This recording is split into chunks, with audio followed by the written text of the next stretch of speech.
Good evening, everybody. Welcome to Bhoo-Mandal Talk series. Today's talk is on geospatial technologies for the SDGs. This is being delivered by Professor Shamita Kumar, IEER, Pune.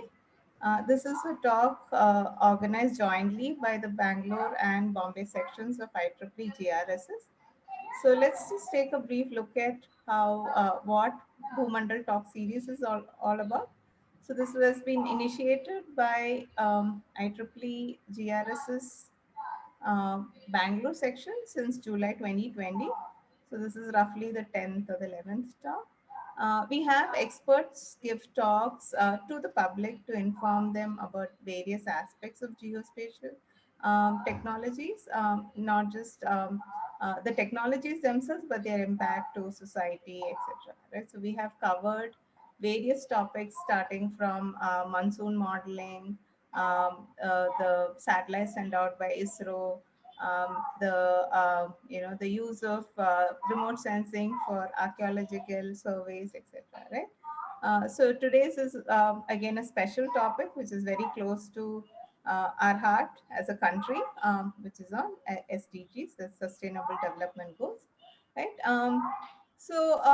Briefly, we'll take a look at introduction video on IEEE GRSS. So let me just play the video. G R is the IEEE Geoscience and Remote Sensing Society. Our mission is to build a community of researchers and practitioners by means of knowledge sharing and scientifically rigorous dissemination of the latest advancement in remote sensing. The technical committees are really meant for doing the technical outreach to other parts of the research community and industry. We want to inform our members and reach different communities via different channels, like for example social media, journal, and especially education. At the moment, we have more than 60 chapters and 20 student branches all over the world. I love GS family very much, and I'm very honored to be the member of it. Being part of GRSS allows me to be a better researcher and professional, improving my skills and knowledge to do a good job. Come and be part of this great family. Ciao! Okay, so to briefly tell you what today's talk is about, so I will introduce the topic and Professor Amiya Tripathi, who is the chair of IEEE-GRSS Bombay section, will introduce the speaker. So I am Jaya Srivasan. I'm a faculty member at IIIT Bangalore, and I'm the chair for IEEE Bangalore section, GRSS Bangalore section. Okay, so today's talk is on geospatial technologies for the SDGs. In today's talk, Professor Shamita would be covering the following. In 2015, the 2030 Agenda for Sustainable Development was adopted by the United Nations and its member states, providing a global framework for action on sustainable development. Since then, several efforts are being made by member countries to contribute towards achieving the 17 SDGs, that's the Sustainable Development Goals, in support of the measurement and monitoring of progress towards the 17 SDGs and the 169 associated targets. The UN has established a global indicator framework and has designed 232 SDG indicators. In order to progress towards the achievement of the SDG goals and targets, it is essential that this framework must capture the progress and aspirations of nations using evidence drawn from accurate and robust data on a continuous, near real-time basis. So in that context, we are going to require integrated geospatial, economic, social, and environmental data sets. However, these are very scarce for many countries, presenting an unrealized opportunity for space technology to play a key role in the global indicator framework. So Professor Shamita Kumar is going to talk about how Earth observations and geospatial information can be woven into this kind of framework that is required for realizing the SDGs for many of the countries.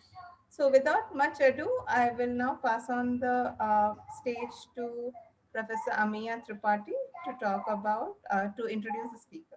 So again, some bit of housekeeping.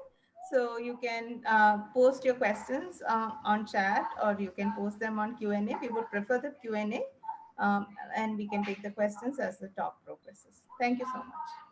So it's my privilege to introduce today's speaker, Professor Dr. Samita Kumar. Is a landscape ecologist and a geospatial technologist and environmental educator, obviously.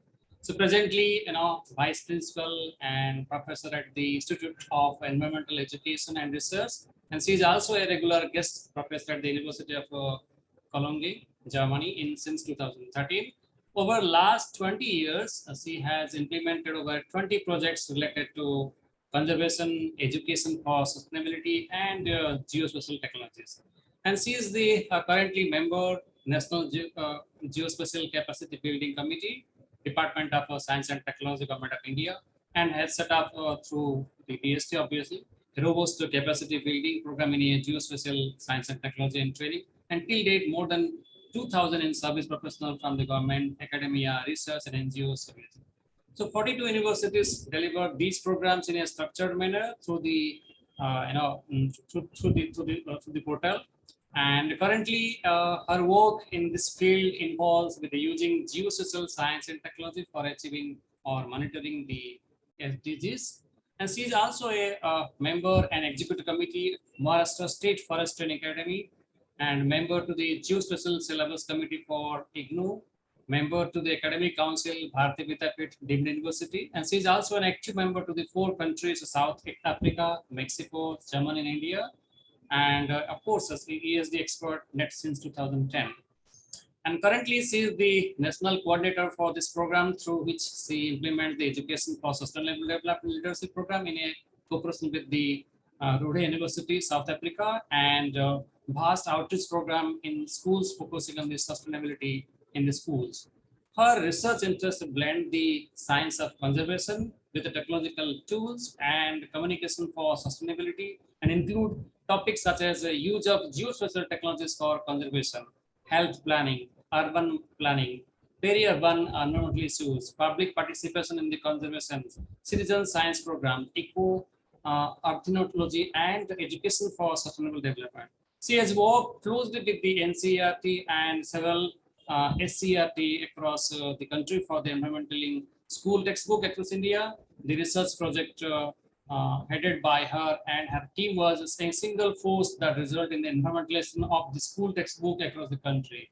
She has been a crucial member of the team that has developed the Maharashtra State Biodiversity Strategy and Action Plan, obviously 2018 to 2028, and to be implemented by the Maharashtra State Government.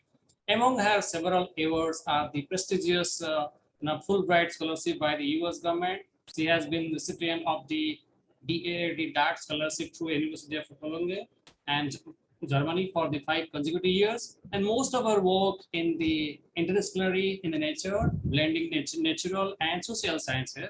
She believes that interdisciplinary research has the potential to develop the new knowledge, and there is a need to break down the silos and work across subject and academia. Of course, ma'am, this is actually true for everybody. It should happen. So without taking much delay, so please text is yours now. Please continue with the that you want to deliver to us. Thank you, Samita. Yeah. Thank you, Amiya. I'll stop sharing my screen. And Professor Shamita, while she's loading her presentation, I'd really like to mention a point that she has been acknowledged by the Government of India, by the Office of Principal Scientific Advisor, to be one of the 75 women role models for STEAM, that is science, technology, what is E now? Engineering, arts, and mathematics. Yeah. So congratulations, Professor Shamita, and we're very happy to host you today. Yeah, please start the talk. Thank you very much, Professor Nair and Professor Tripathi. It's a pleasure for me to be here giving this talk. I saw that you have a very vibrant series of talks with your past speakers as well, and I hope the audience enjoys this one as well. So as the title says, it's the use of geospatial technologies, especially Earth observation, for the Sustainable Development Goals.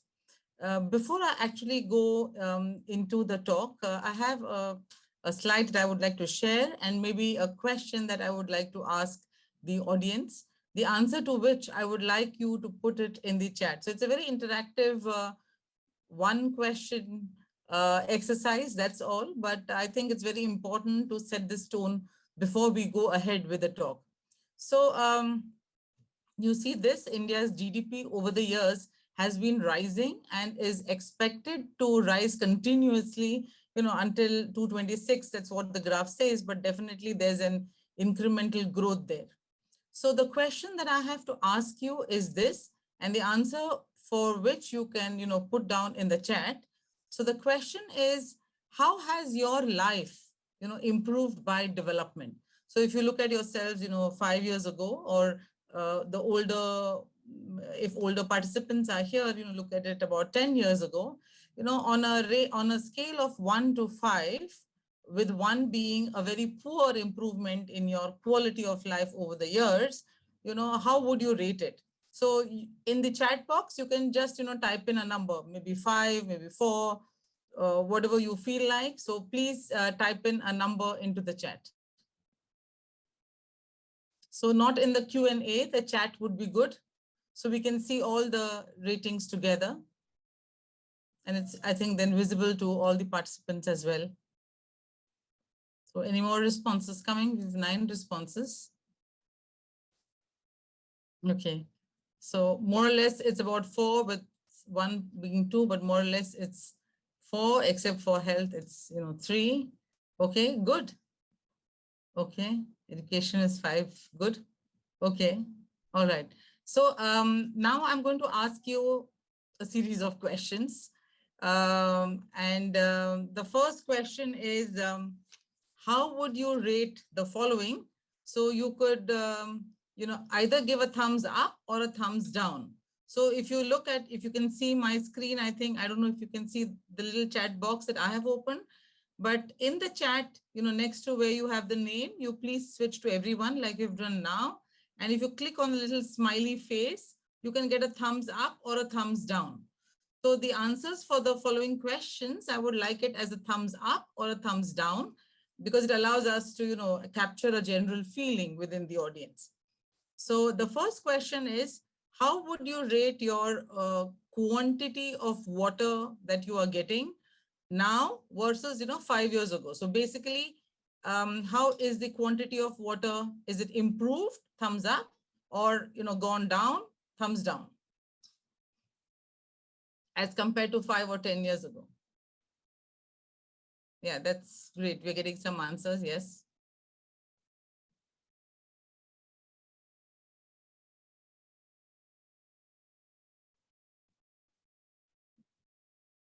Okay, there's some thumbs up and some thumbs down. I guess it depends on where you live. If you live, in a metro city, probably it's down. If you live in a rural area, it's probably up.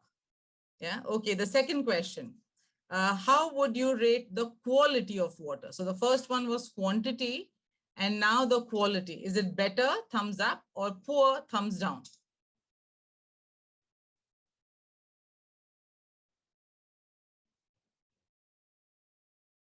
Okay, so it was more thumbs down than thumbs up. And again, that would also depend on, where you stay in India. Okay, the third question, how would you rate the quality of air?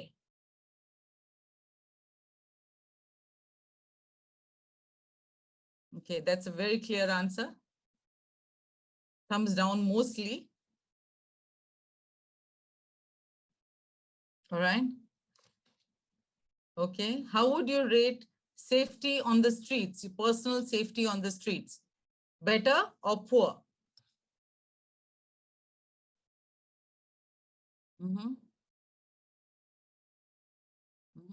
Okay, so everybody agrees it's You don't feel so safe now, yeah? Okay. What about traffic on the roads? Is it good or is it horrible?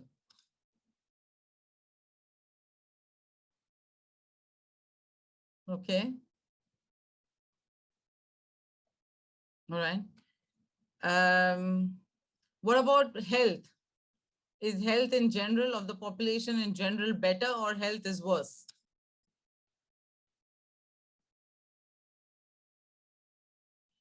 Okay. Okay. Some thumbs up, but majority thumbs down. Okay. What about free time in life? Better now or better before? Better now, thumbs up. Okay. Online has surely had its toll, on all of us, though it has its advantages. Great. Okay, the next question is, what about healthcare facilities?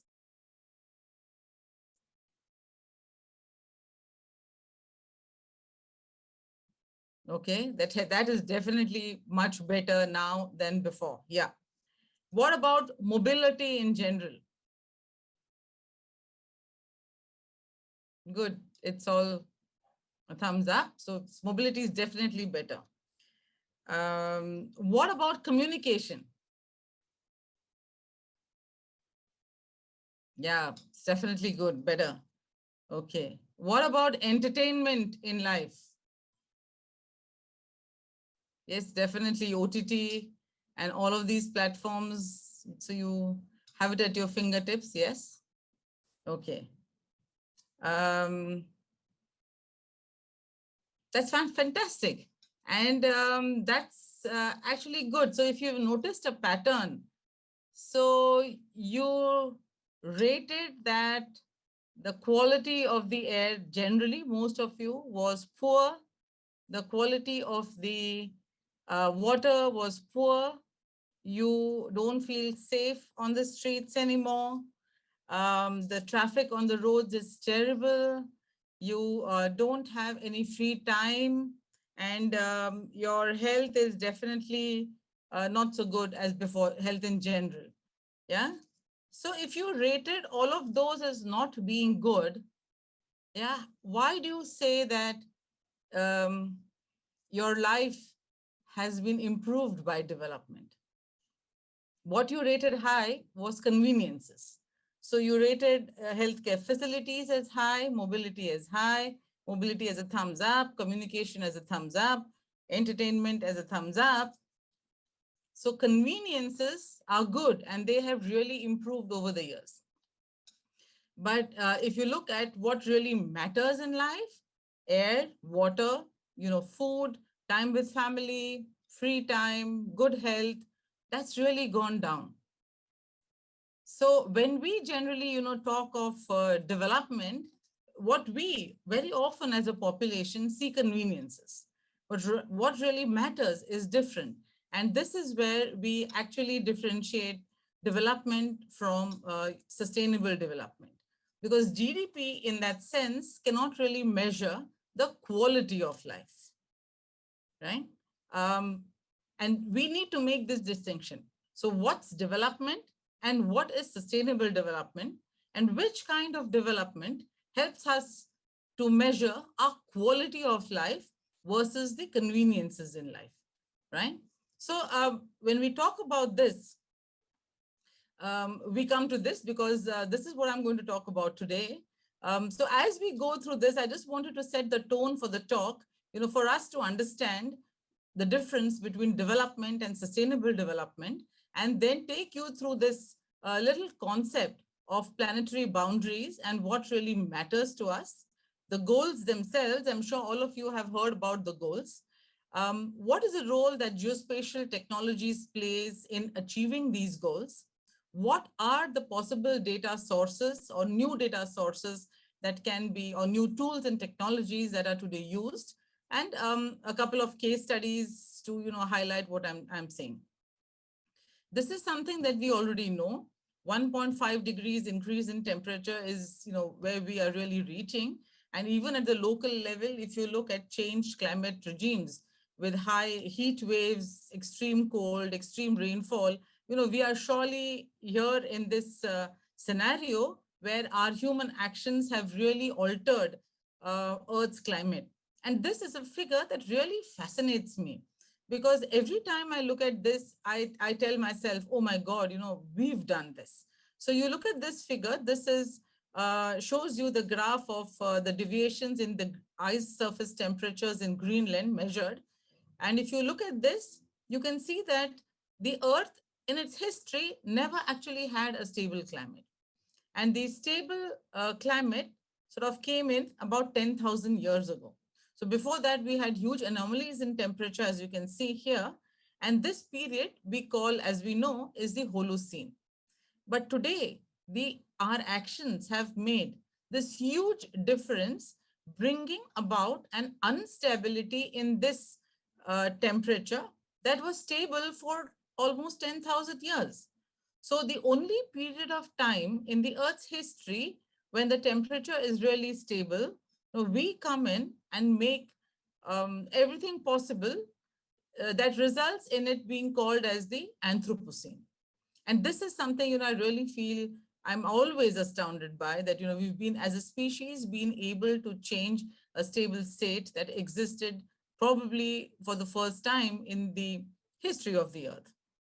Coupled with that, the huge increase in population that's projected to touch about 9 billion in the next 40 years, 20, 30 years or so, putting huge pressure on our planet, resulting in something that we already see today, climate change, we know for sure, deterioration in air quality, which is even noticeable at the local level, species extinction that we are still not able to document. Fortunately for India, we've not done too badly on species, but if we don't document, we don't know what we've lost.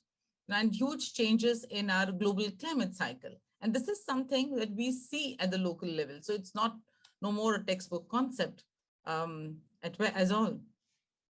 And this is where this concept of the planetary boundaries is something that we need to understand. A concept which was put forth by Johan Rockström and his team from the Swedish Resilience Center. And through measurements, they were able to actually quantify certain areas where the Earth had exceeded its ecological ceiling or carrying capacity. So if you look at this figure, you can see that in the sectors of climate change, nitrogen and phosphorus loading, land conversion, and biodiversity loss, we've already exceeded what his team measured as the ecological ceiling. So there were several other sectors where we've not exceeded, but we are just there. Taking this concept forward, Kate Raworth, she proposed another theory, and she said that if there is an ecological ceiling for what we can really extract from the Earth, there is also a need to define a basic social foundation, which is important for leading a good quality of life. And she identified several parameters, as you can see here, as having enough food, good health, a good education, access to peace and justice, having a political voice, gender equality, energy, housing, and so on and so forth. So she said that what humanity really needs to do is to live within this donut. So you see now, the Earth has actually become a donut, with this being the shortfall here, and this being the social foundation, which one needs to really reach if one needs to live a better life. So you can compare this with developed and emerging and developing economies, where very often in the developed countries, this ecological ceiling has been breached. But very often in the developing and the emerging economies, this ceiling has not been reached. So people live in sort of suboptimal conditions. So we need to find this via media, we need to find this green space, we need to live within this donut. But living within this donut means we need to be able to measure, we need to be able to assess, we need to have data. And this is an interesting, concept that brings forth arguments of, okay, what is the kind of development that we then need to have to ensure that we have this minimum social foundation, but at the same time, do not exceed our ecological ceiling. And that's where this concept of sustainable development comes in. And I'm sure you all are quite familiar with this concept, which is bringing a balance between the three pillars, which is the environment, the economic, and the societal pillar. But this is much easier said than done, because if you look at examples across the world where this balance has been tried to be put into practice, you still have different models coming up. And one of the models that we see is this Mickey Mouse model, where we have countries across the world that pay a lip service to the environment, or the economic growth is done at the cost of the environment and maybe at the cost of the society as well. And this is not the kind of model that one would really like to have. Okay, say, let's develop everything and then let's take care of the environment. What we really need is a kind of model that goes back to the planetary boundaries and says, whatever we do has to be within this boundary. So all the societal needs fulfill development happening within this boundary.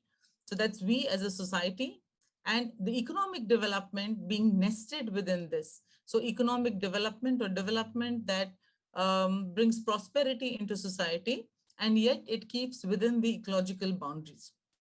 So this is the kind of model where, the natural capital is not replaced by other kinds of capital, it's human capital or, technological capital, but they sort of, go hand in hand. So this is the kind of model that one would really like to put forth.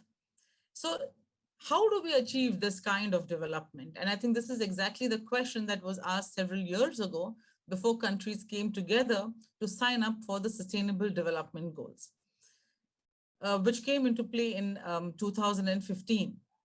We need to remember that we live in an interconnected world, and how we live, it really affects our physical environment.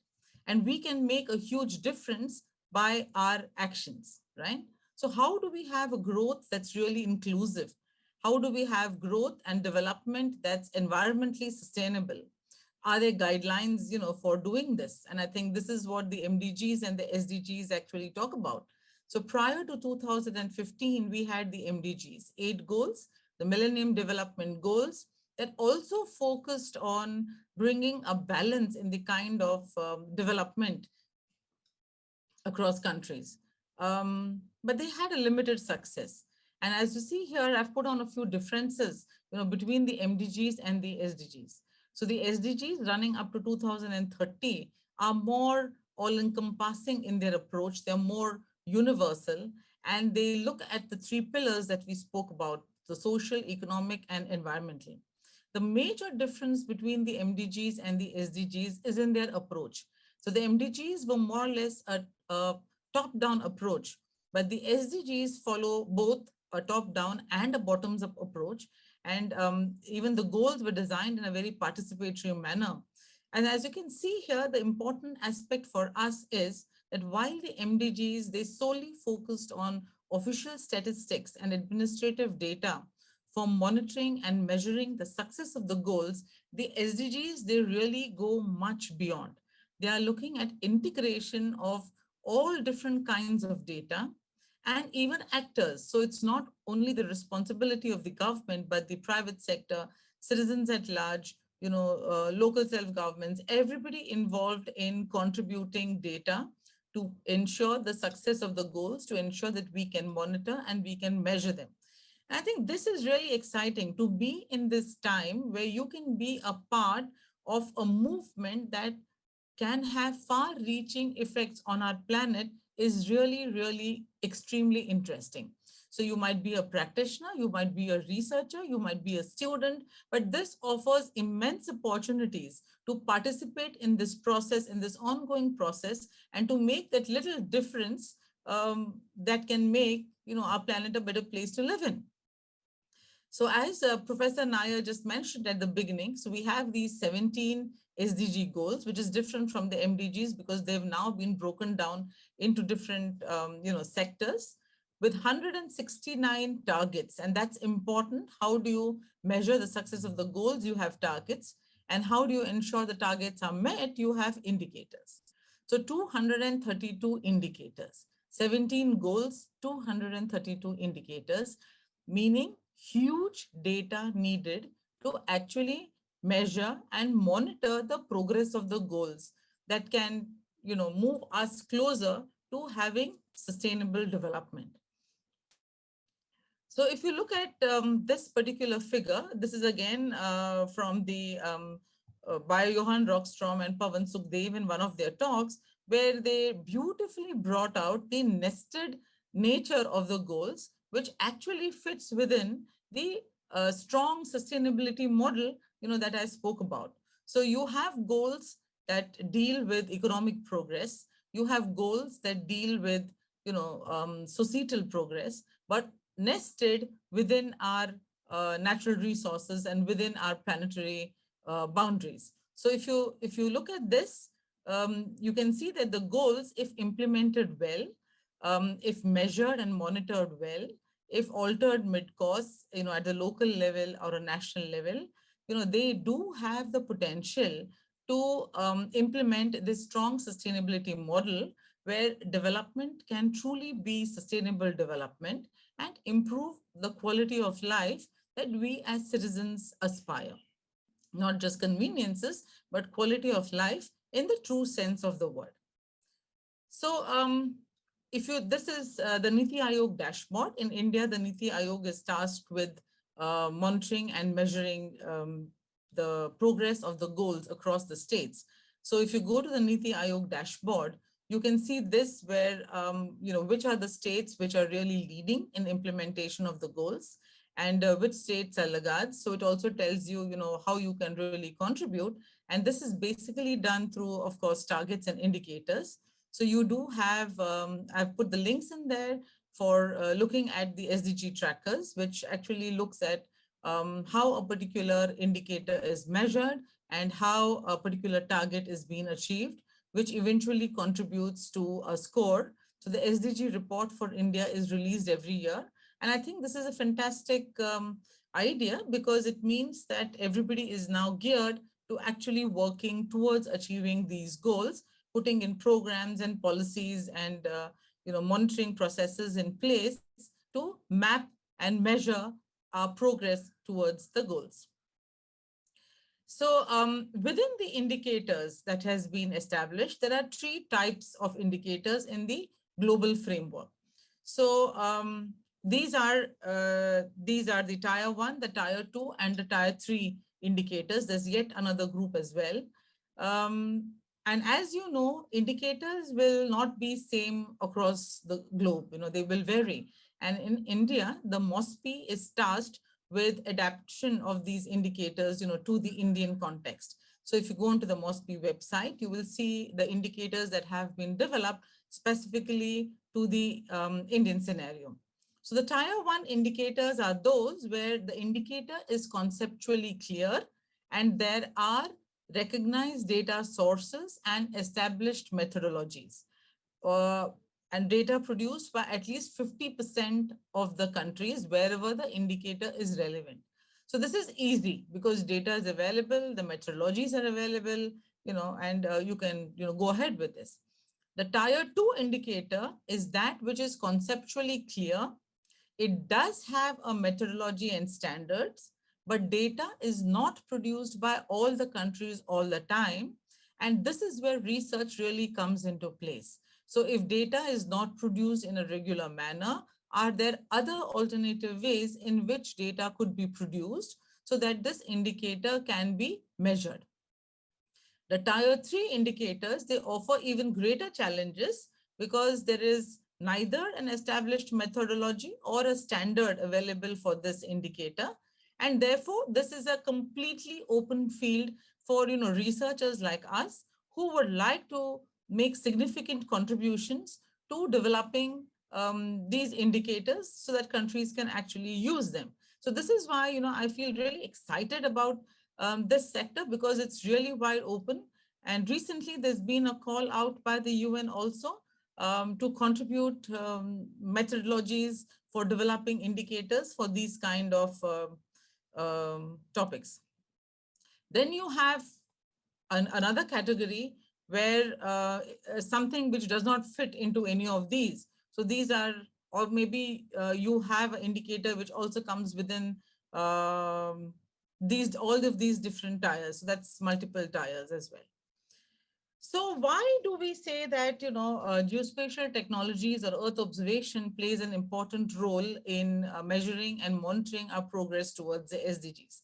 So what's wrong with the regular data? What's wrong with the way in which data has always been collected by, our national statistical organizations? So to begin with, one, they are always, static.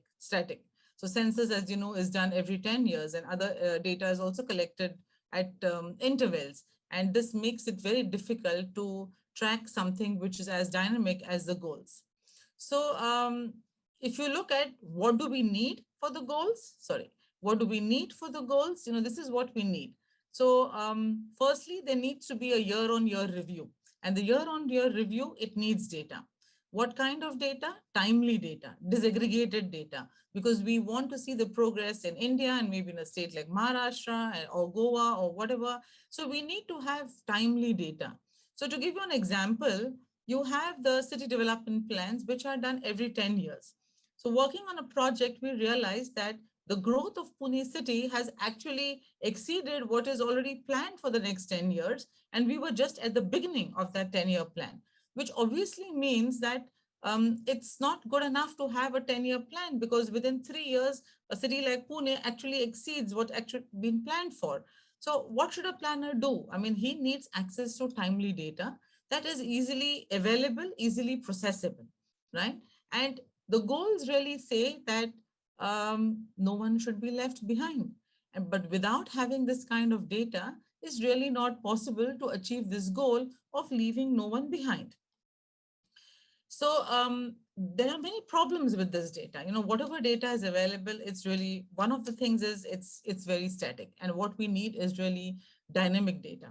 A lot of the data is very often not in the open domain. And that makes it very difficult for us to, as researchers, to develop models or algorithms, testing it. It's not disaggregated. So that's, again, you have data which is just maybe at the state level or maybe at the national level. So that's another problem. The data resolutions are different. So that's another problem as well. So how do we deal with this? How do we ensure that we leave nobody behind? So if you look at these challenges, it seems extremely difficult to achieve this overall, aim of the SDGs, leave nobody behind in our quest for development. But today we do have certain options. Firstly, if you look at technology, it's really increased by and developed by leaps and bounds. So cloud computing, internet access, a lot of innovative data sources, big data, sensor data, Earth observation data, citizen science data, administrative data which is collected in the traditional manner as well. All of them today can be integrated, and we have tons of tools that actually allow us to do that. So not only data, but also tools. Data is today no longer only produced by the government. There's a huge emphasis on data by the private sector, by the academia, by citizens at large. I mean, citizen science has really grown by leaps and bounds. And this provides immense opportunities when we are looking at tracking the progress of the goals. We need to build capacities. I mean, we need to build capacities in the use of this data so that new applications can be developed. We need to build upon our existing data collection programs by very innovative means and find ways and means of bringing the data onto a single platform, allowing for interoperability between the different data sources. And most importantly, we need to implement open data practices. I think this is something which is really catching up across the world, as we will probably see in a couple of minutes. So this integration of traditional data and household data and citizen science data and Earth observation data can bring about a quantum change in the way we use and see data for the implementation of the goals. So the SDG platforms are something that have already been established among several countries of the world. India also has its own SDG platform, making it very easy for us to track and making it very easy for us also to contribute new tools and new data sources or new ideas for measurement. So obviously the benefits of using Earth observation data are huge. The key being continuous spatial and temporal data that can be aggregated for over years. It's repeatable. Today, it's a lot of it is available in the open domain and making it highly cost effective. I think this is very essential. This makes it very easy for governments to use Earth observation data in monitoring and tracking of the goals. It makes it extremely cost effective. And the minute something is cost effective, people start using it. And when you use it, you actually begin to see the benefits of having this data and allowing you to make mid-cost corrections as well. So the UNGGIM takes the lead in actually implementing this and in setting up this global geospatial information management system, working with the statistics divisions, bringing about a sort of an integration between the traditional data sources as well as the Earth observation data sources. And they have this very beautiful diagram which clearly explains how data inputs, from various different sources, which is actually the base here. So from Earth observation sources, from the spatial data infrastructure, from traditional data sources and big data, which is completely new, can actually feed into achieving the global indicator framework. So I think this is, can serve as a guideline for all of us who are working in the research sector. And this is another very interesting diagram which has been put out by the Earth observation for SDG group, where they are actually talking about at what point in time will you decide to use Earth observation data. So this workflow talks about, and this I think as a researcher is extremely important, is what is the issue that you want to address. It always boils down to that. What kind of metrics and what kind of data are available, what kind of modeling is needed, and for those indicators, if the traditional data are not available, then is Earth observation data available? If Earth observation data is available, can it be used then to design various algorithms? If yes, you then go into the details of saying what resolutions, temporal, spatial, what may be the in situ requirements, what is the accuracy, all this kind of thing, and say, yes, we can definitely go ahead and use the Earth observation data. So it's a nice workflow to be used to decide, okay, when do I want to use Earth observation data in my work process? This particular diagram, again by the same organization, it tells us, and which is clearly mapped, all the indicators that have the potential where geospatial data can be used. So if you look at, for example, goal 15, goal 17, goal 14, goal 6, they have huge potentials where geospatial data can actually be integrated for measuring and the monitoring of the goals. We all know about this. We know about the Landsat data. We know about the European Union Copernicus product. We know all about our Indian satellites, private foreign satellites, UAVs, which are being used in a big way today, and they're being used in most of these sectors. But they all involve a process, where you need to download, you need to process, you have the software, you need to, go through the entire chain of making it ready for a user to be used. But that's always a very tedious process.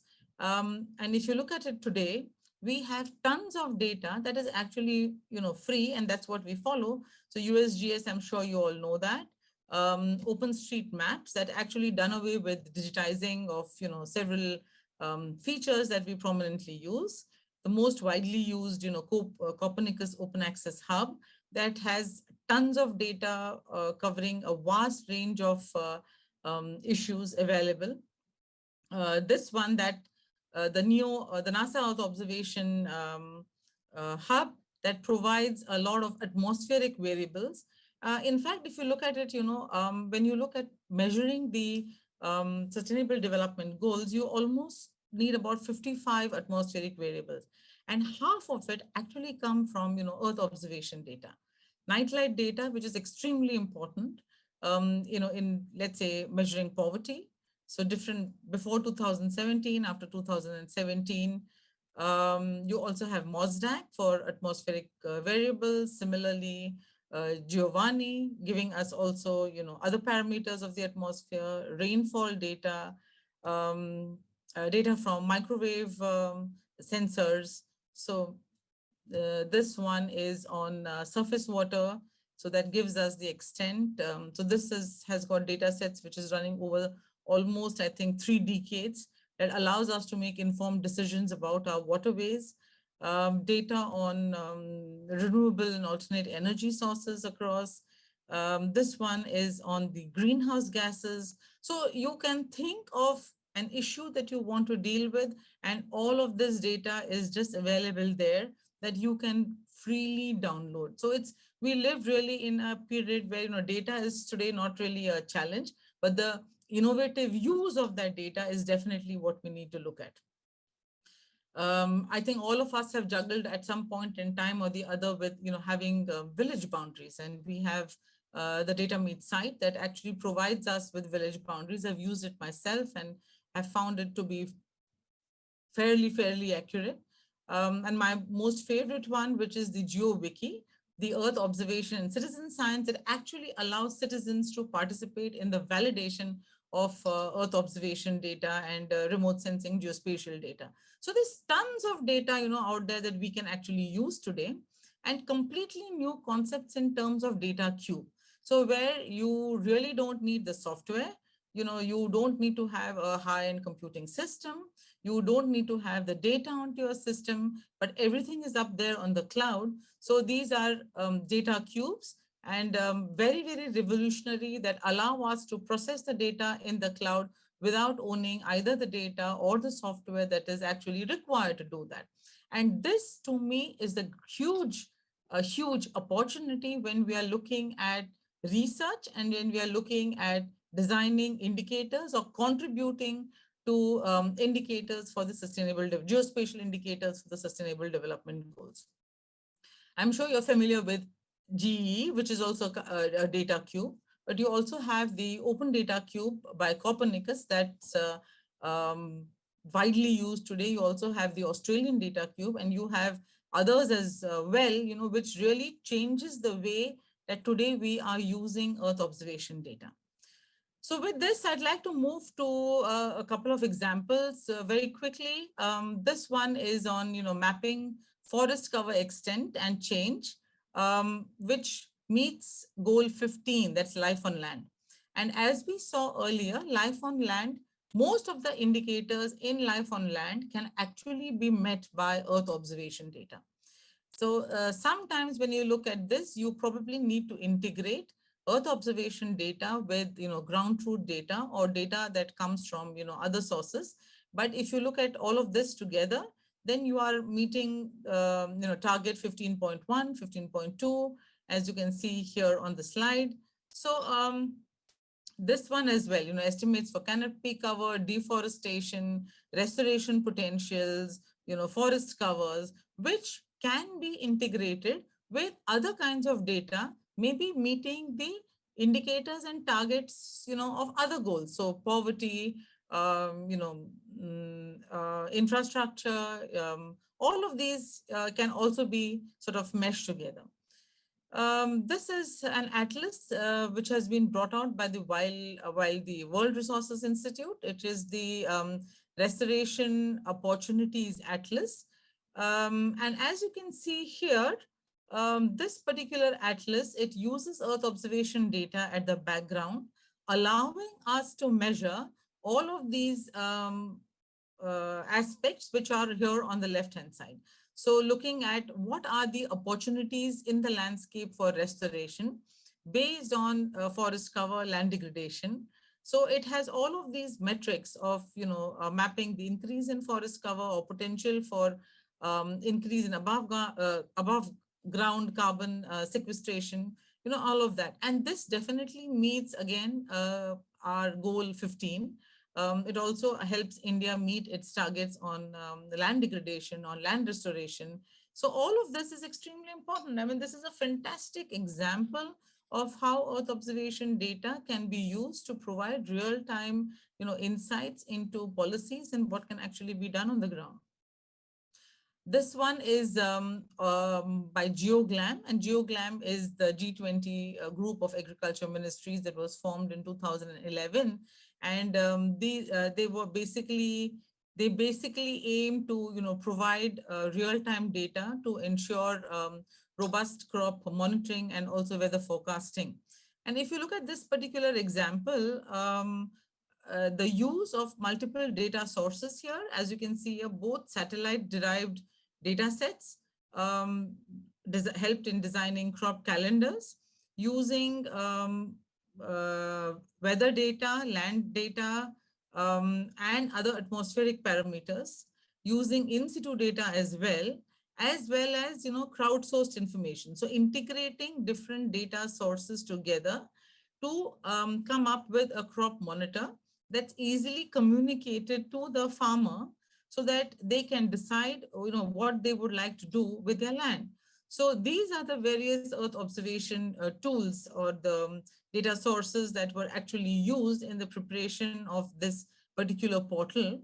And if you look at what the output has been, it's been huge. It again meets targets on poverty, it meets targets, goal 15, it meets decent income. So it can meet the targets from various goals.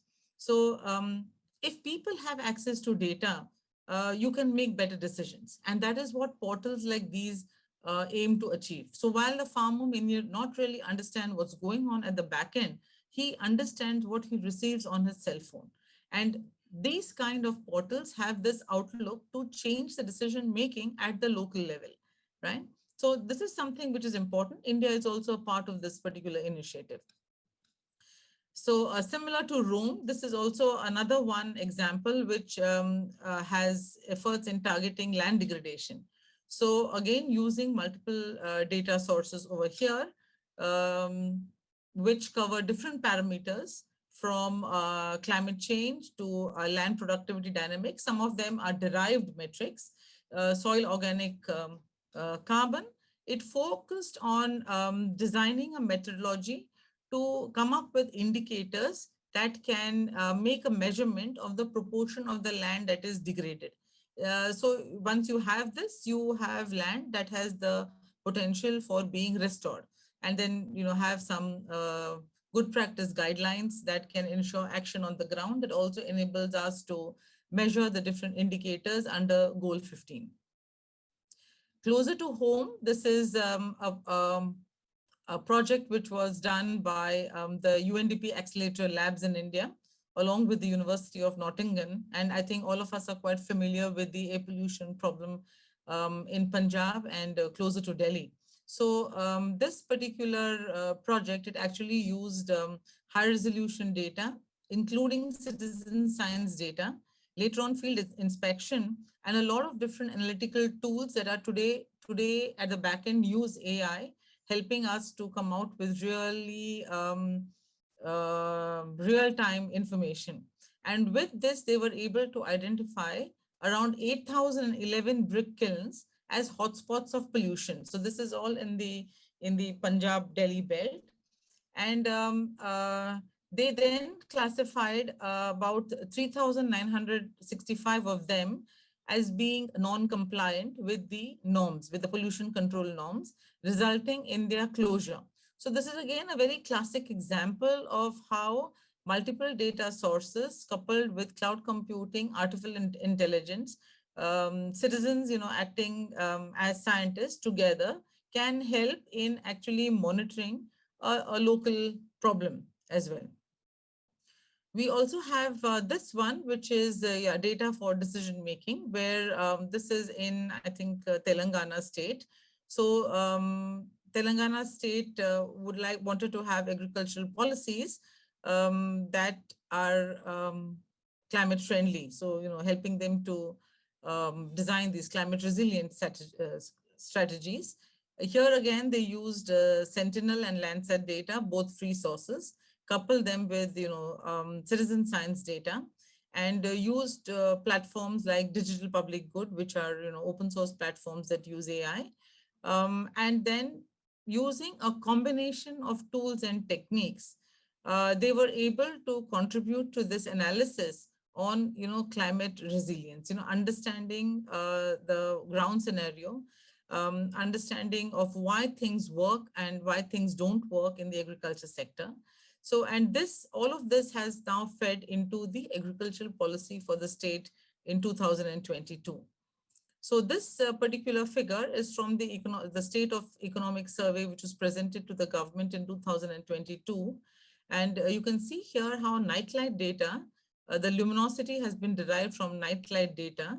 And this has really huge potentials in actually measuring several indicators, because this can be used as, I'll come back to that, it can be used as a surrogate for, all of these different parameters. For example, you can use it to map poverty. You can use it to, because it can be used as a surrogate for GDP. It can be used to map the extent of electrification. Now, based on this and other parameters, one could develop a regional inequality map. So when you combine with other kinds of data, you can also combine it with other data, maybe ecosystem data, status of ecosystem or ecosystem service data, to produce disaster maps. Yeah, so all of these different kinds of maps that can be produced by integrating nightlight data with other kinds of data. Closer home, one of my students actually worked on looking at the efficacy of nightlight data and comparing it to the MOSPI indicators, because MOSPI is normally tasked with producing the GDP reports. And as you can see here, it's very close. Of course, we do need a fine tuning of the algorithm, but it's very close. And actually, Earth observation data also helps us in picking up the dips, which normal data collected by the traditional sources, actually cannot. So this is an actually really open field. It's a huge open field, allowing researchers for us to really use our imagination, collaborate across sectors. I think this is really key. And this is what I love, because working across sectors, gives you new insights and allows you to produce new knowledge. So a geospatial technologist, let's say, working with a social scientist, things like that can, produce new ideas. And the government is actually looking for ideas, not even projects, looking for ideas where researchers can come together and say, hey, I have this, and maybe we can probably address this particular indicator if we are able to use these kinds of data, and this is how we can work with it. So I think we really live in interesting times. So the SDGs has really opened up new opportunities for us. It's interesting, it's challenging, it forces us to work beyond our silos, and I think that together we can really make the most of it. So thank you. So thank you, Professor Shamita. That was a wonderful talk. So I think we are open for questions. Anybody, any questions? So please feel free to ask in Q&A or chat. Okay, well, the questions trickle in. I think we can ask questions, right?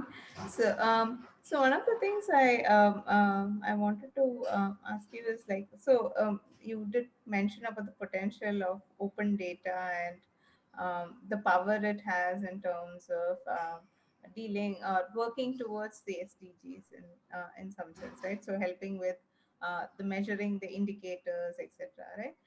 But yet, one of the challenges is, I mean, in terms of population data as such, right? Taking um, uh, getting that kind of data for such a large population is still a bottleneck, right? I mean, so if you look at it, census happens once in 10 years, right? And it gets outdated, like nobody's business in very short time.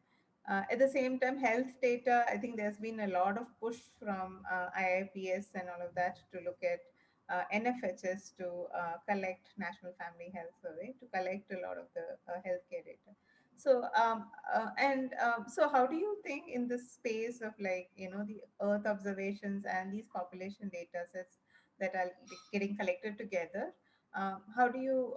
So I mean, there should be some mechanism by which you deal with the gaps in the data collection and which are natural gaps. I mean, as in it's just that it's probably humanly impossible, or the technology is not sufficient enough to collect that kind of data.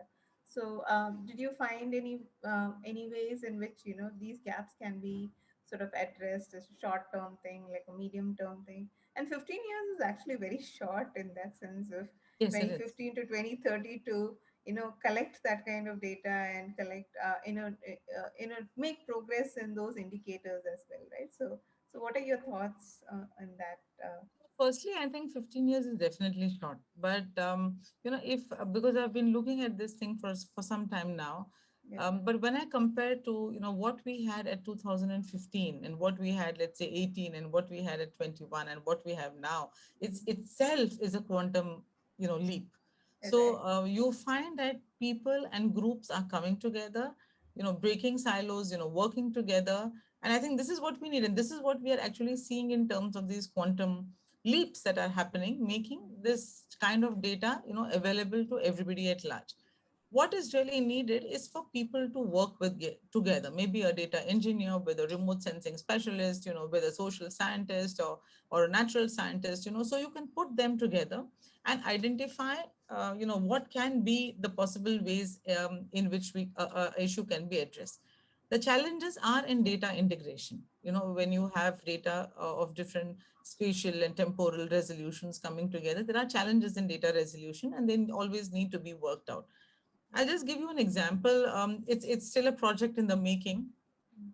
We are trying to get different data. We're trying to, for the city of Pune, put together an algorithm that allows us to, predict. This was before COVID, dengue in the real time, and Pune has a lot of dengue hotspots.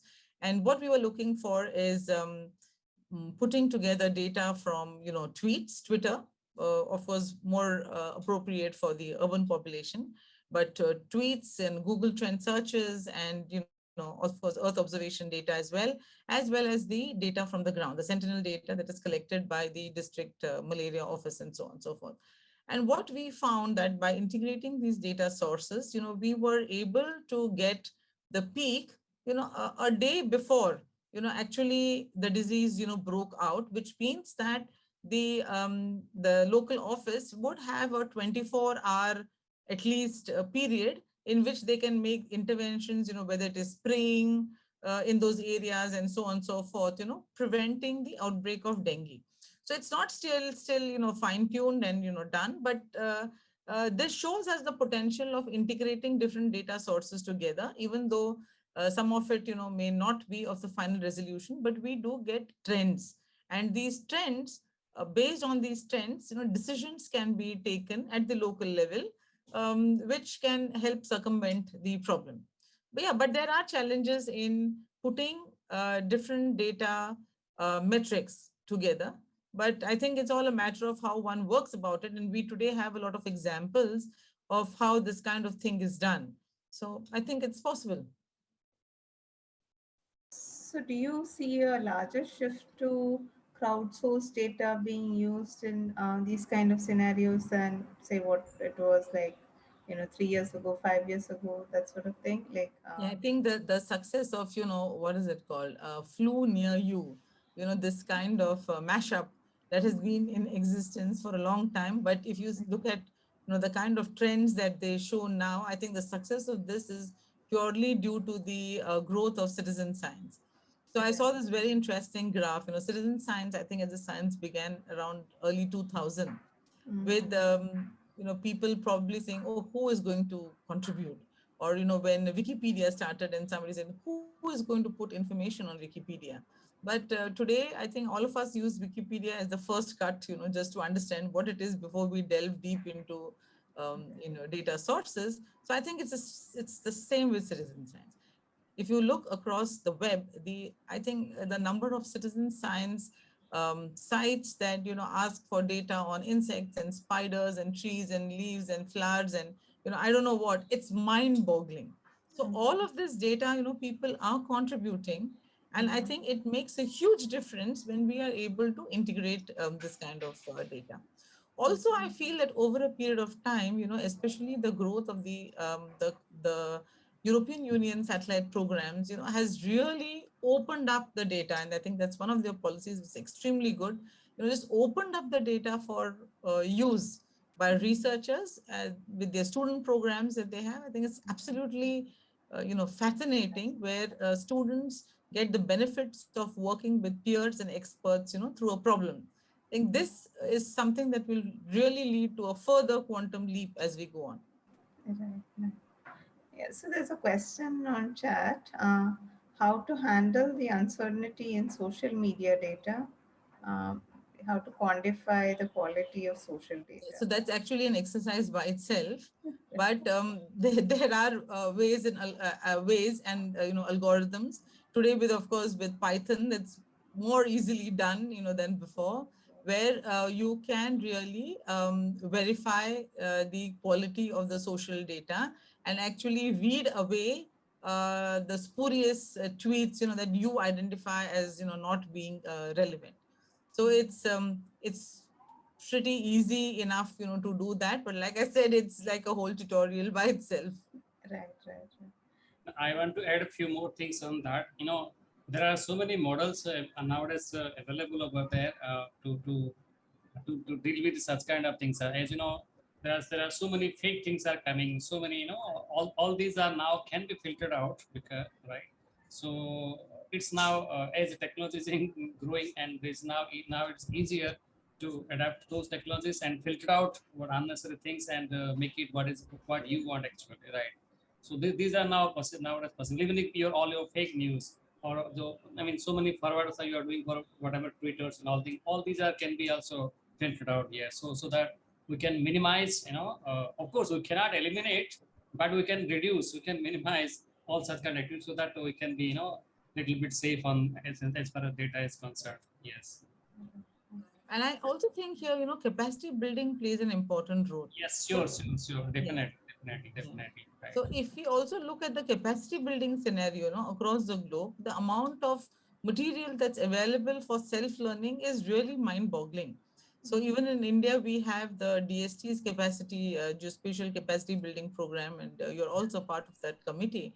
So this allows youngsters to actually, learn this technology. So both through being in person, or looking at any of the sites across the world that actually take you through the process of doing these things. So it's much more easier to learn, much more easier to collaborate, and much more easier to access data by itself, which I think makes all the difference when we are measuring and monitoring the SDGs.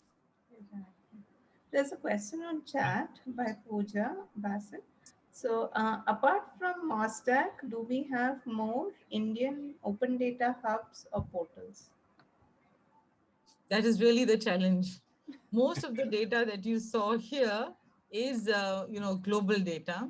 And this to me has always been, like the elephant in the room here, when you talk of Indian data in the open domain. But most of the global data, though it might be of a medium resolution, lends itself, very well to algorithms that can be designed. And today we also have a lot of sensors, which are being set up by individuals, which contribute data to a global data source, allowing us to account for local variables. So we at the institute, have set up a network of sensors for capturing various parameters in air pollution. And that's part of a global database. So this allows us to access very fine resolution global data, but at the same time, local data as well, which is, far finer than, what we would get from the government agencies. So I think this is also growing.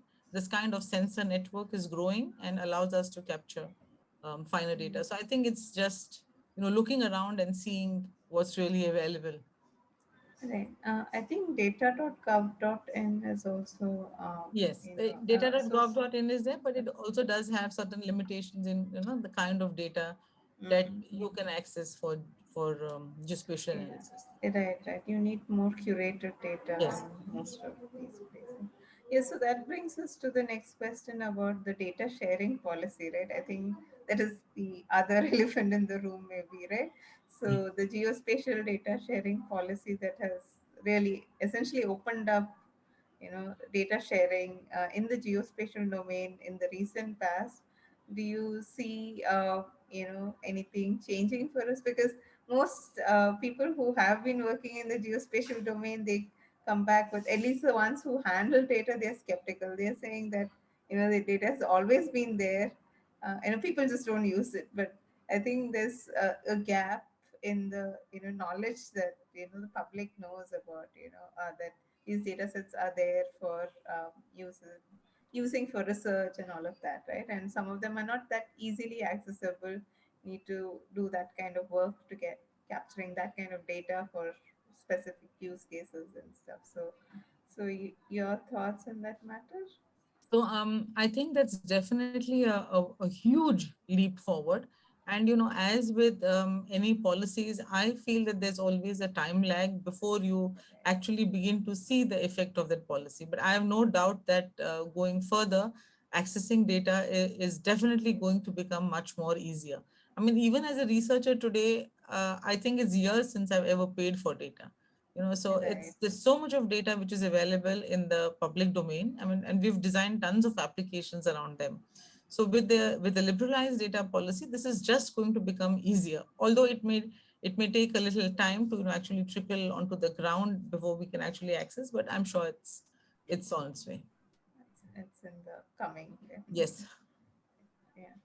I have one question that, see, when we talk about Indian agriculture scenario is concerned and SDG we talk about, where actually we lie over there? Because one side, lands are degrading, urbanization over there, and then the, all these different policies and all things what we have been seeing in a couple of years, and where we are standing in this, in the month of SDGs.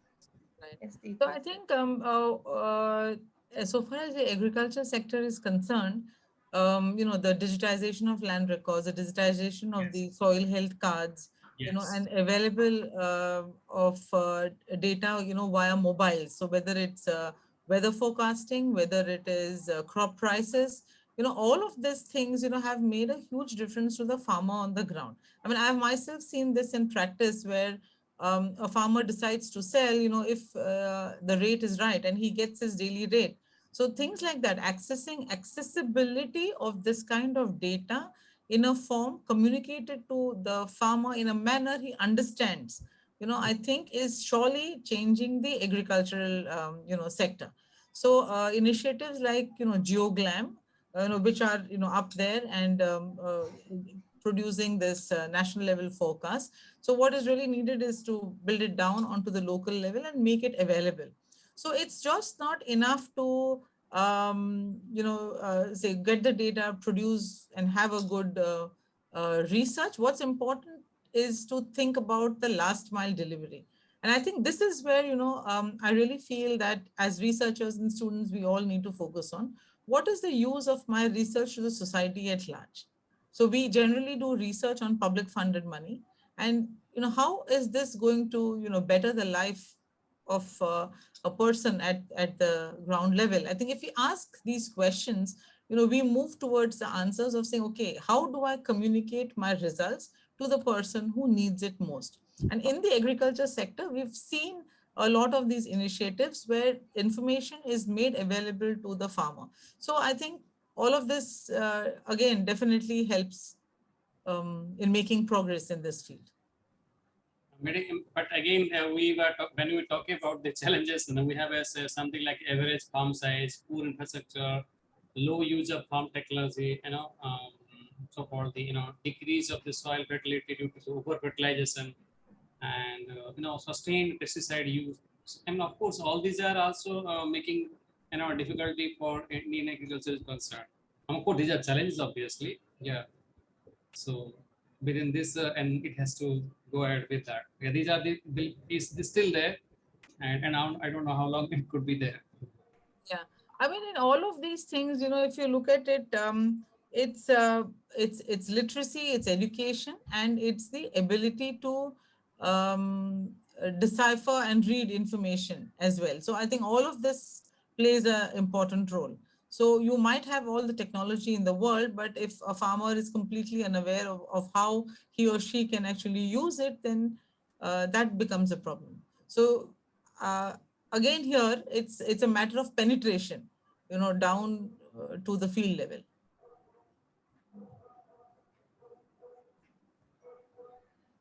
So yeah, so I think we have exhausted the questions, and I think it's been a long session, but it's been an interesting one. It's an important topic, and it's the first time that we are when discussing such a topic in the GRSS circles, where the geospatial technologies play a role as well, right?